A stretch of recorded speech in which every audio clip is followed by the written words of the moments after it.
Hello, this is Professor Bustillo-Booth, and in this video tutorial, I'll walk you through how to create your secret shopper prompts for the marketing mix category in your template. Let's go ahead and get started. First, let's begin with a definition of what marketing mix is.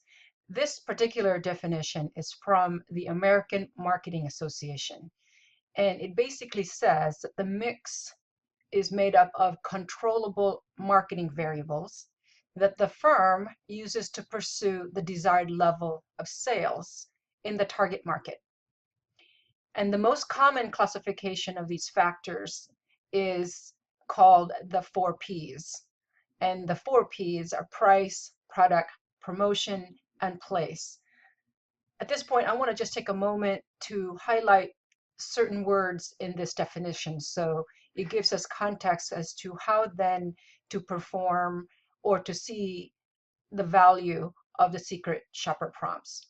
So first is this term called controllable marketing variables, and that the firm uses, so it actually has the ability to exercise certain strategies around those marketing variables.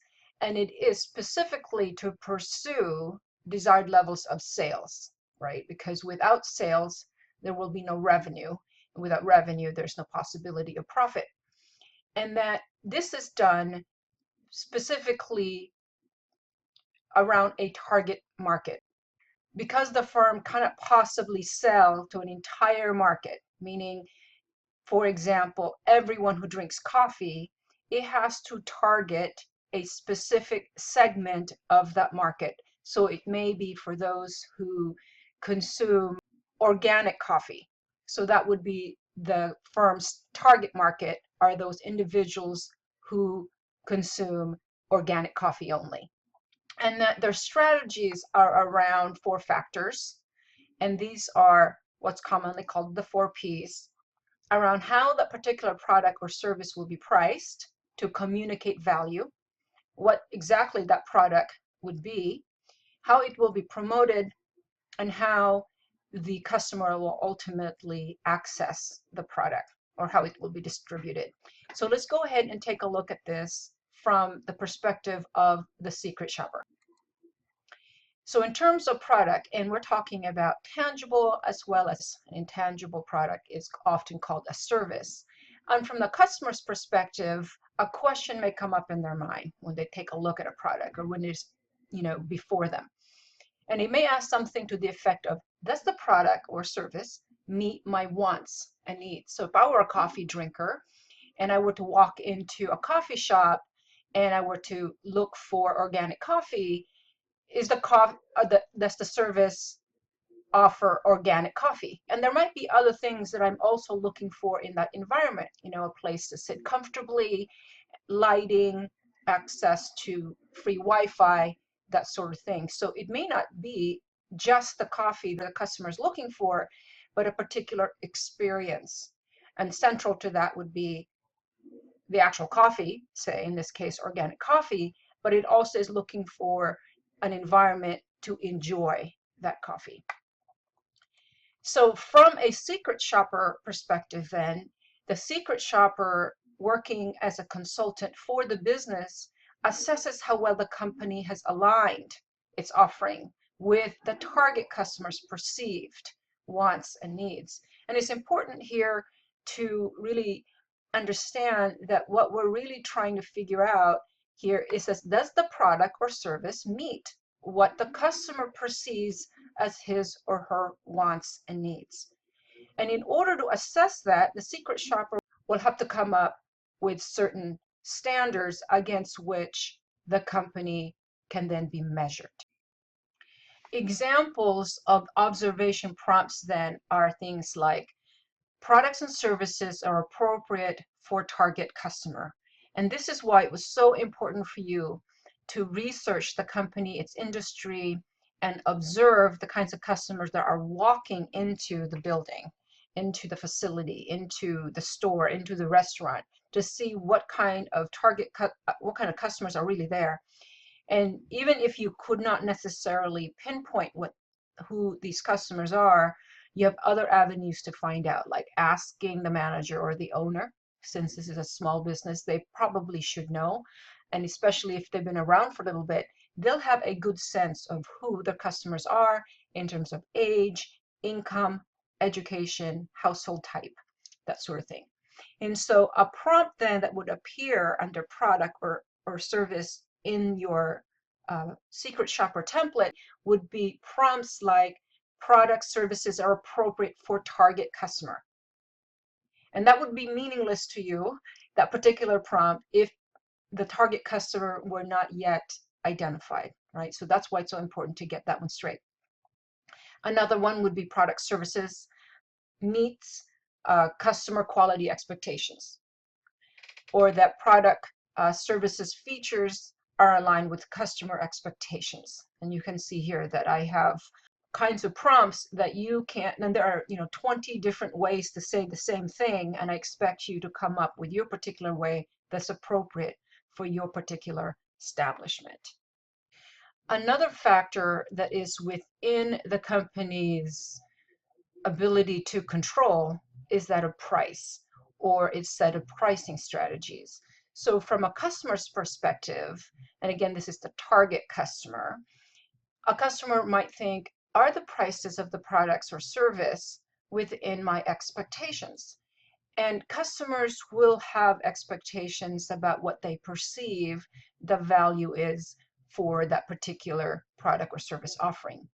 Now, if a company has done its market research and has selected a target market where it can be competitive and has put together pricing strategies to align with customer expectations, the answer to this question ought to be yes.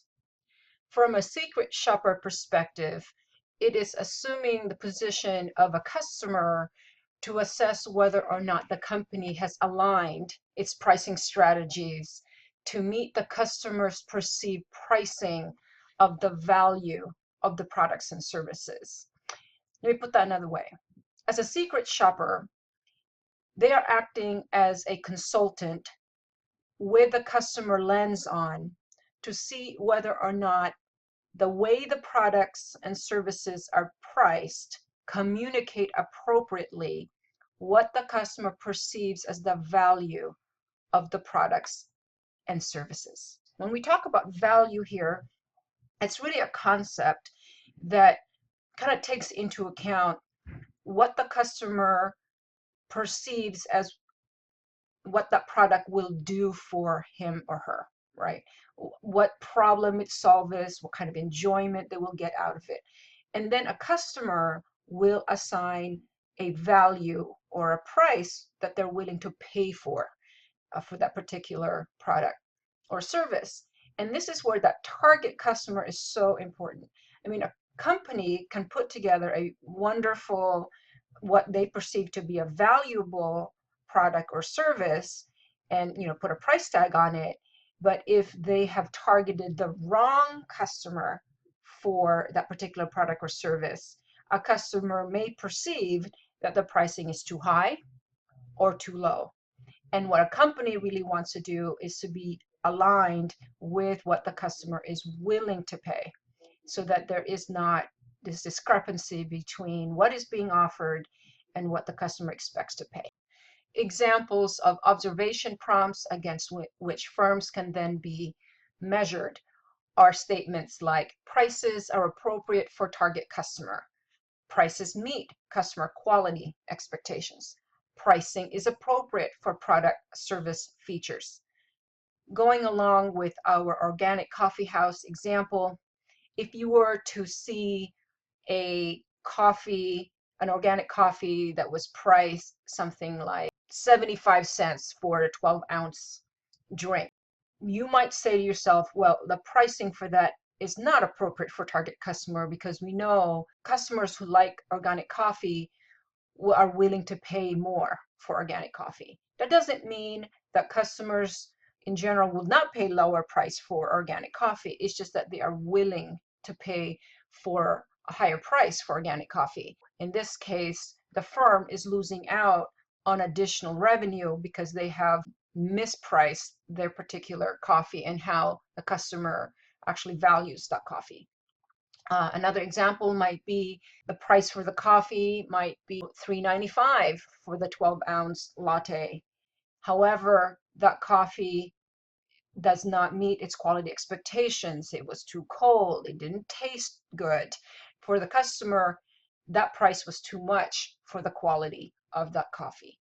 So it's really important first to understand, what the establishment actually offers, who it is intended for, and whether or not the pricing mechanisms and strategies that are being used there are appropriate for the target customer.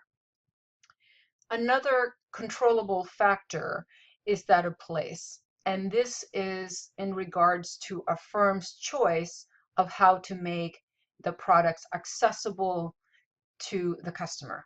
So from the customer's perspective, some of the questions that might come up are things like, is the product or service accessible to me? Is the product or service where I expect it to be? From a secret shopper perspective, asking as a consultant to the business, their role is now to assess how well the company has aligned its offering with the target customer's perceived access needs to the product and services. Let me say that another way. The secret shopper is now observing the business, its location, how the products are accessible to the customers, to measure the degree to which the company has met the customer's need to access the product or service. So for example, a company can offer its services at the storefront level. A customer may walk into the storefront and ask whether or not those products and services are available online. Now, some services may not be available online. Say, for example, restaurants, right? They offer food. When you walk in, you have your food there. It is not a service that can be delivered online, but certain items could be made available online. For example, menu items might be available online. Locations or hours, or events that the restaurant might be holding, those kinds of information might be available online, and customers may want to have that information available online. So a secret shopper is really paying attention to how the customer not only gets the products and services, but how the customer, where the customer expects to find information about the products and services. So here are some observation prompts to consider, and there are 20, 50 different ways to say this that would be appropriate for your particular business. And these are generally speaking, and I expect you to be more specific in your particular secret shopper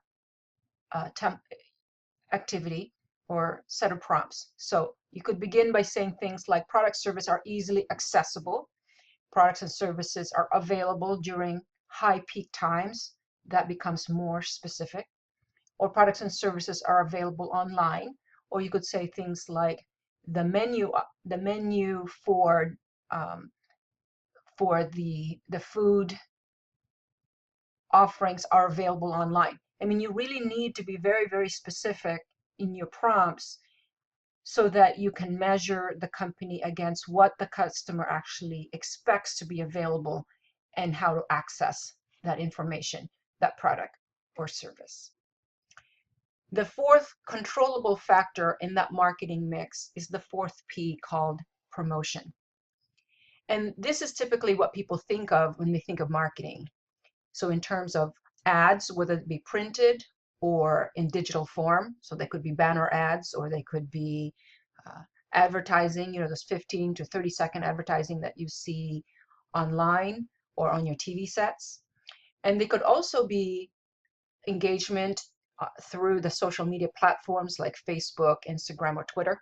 Or they could be brochures, pamphlets, signage, outdoor of the building, outside where those signs are in the building. They could be sandwich boards that are on the streets to try to draw people into the facility. There could be ads in magazines or ads over the radio. There are also personal selling techniques. That's when customer service representatives directly engage the customer to help them understand the features and the value of the products and services. There could be postcards that are coming into your mailboxes. I mean, the different kinds of promotional tools are available are vast and varied. From the customer's perspective, it really comes down to this idea of whether or not the company is communicating the value of the product or service effectively. The job of the secret shopper then is to put on the customer lens and assess how well the company communicates the perception of value so that it can meet its own specific goals through the different promotional strategies. So the kinds of secret shopper observation prompts that can come up then in order for the secret shopper to observe and then measure how well the company is using promotional strategies, these kinds of prompts may come up. Like, store promotional offers clearly communicate value.